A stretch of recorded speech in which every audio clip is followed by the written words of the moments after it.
పిత పుత్ర పవిత్రాత్మ నామమున ఆమేన్. క్రీస్తునాథుని యందు ప్రియ దైవ బిడ్డలారా, జ్ఞానవాణి వీక్షకులారా, ప్రభు నామములో మీకందరికీ శుభోదయం.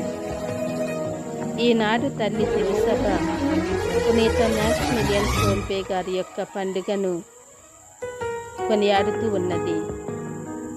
మ్యాక్సిమిలియన్ కోల్బే అనగా శ్రామికుడు అని అర్థము.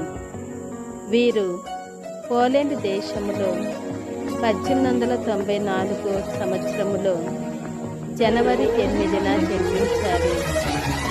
వీరి యొక్క జ్ఞానస్నానపు పేరు రేమండ్. క్రీస్తు సుగుణాల ఎడల వీరు బాగా ఆకర్షితులయ్యారు. తద్వారా క్రీస్తు అనుచరుడుగా చేరగోరి ఫ్రాన్సిస్ గారి సభలో చేరారు. 1911 మరియు 1917లో గురు శిక్షణ వ్రతాలను స్వీకరించి 1918లో గురు పట్టమును పొంది మ్యాక్సిమిలియన్ అనే పేరును ధరించారు.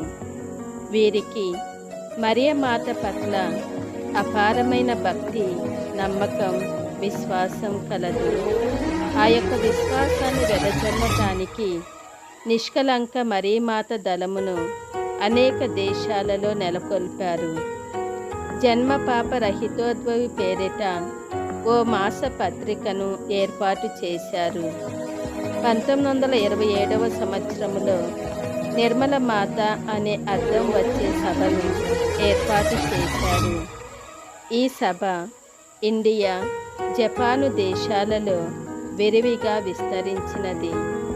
1936వ సంవత్సరంలో తన సభకు సుపీరియర్గా దాదాపు 800 పైగా అనుచరులతో సభను నడిపారు.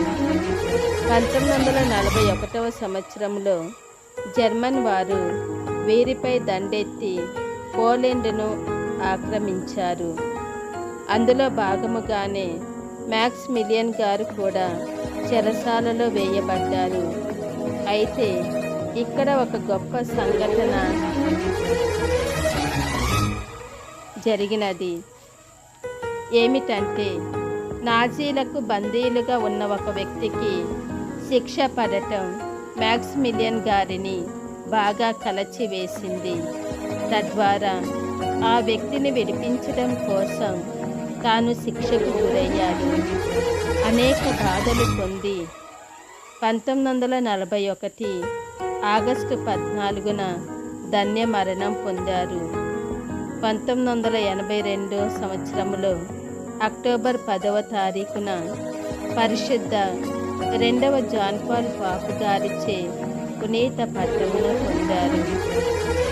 వీరు పాత్రికేయులకు పాలక పునీతుడుగా ఉన్నారు.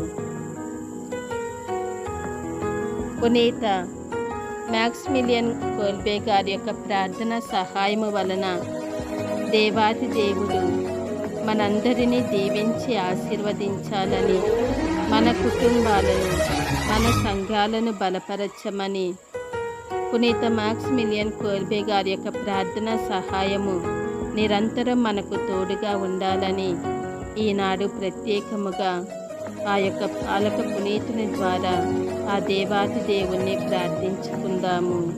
ఆమేన్.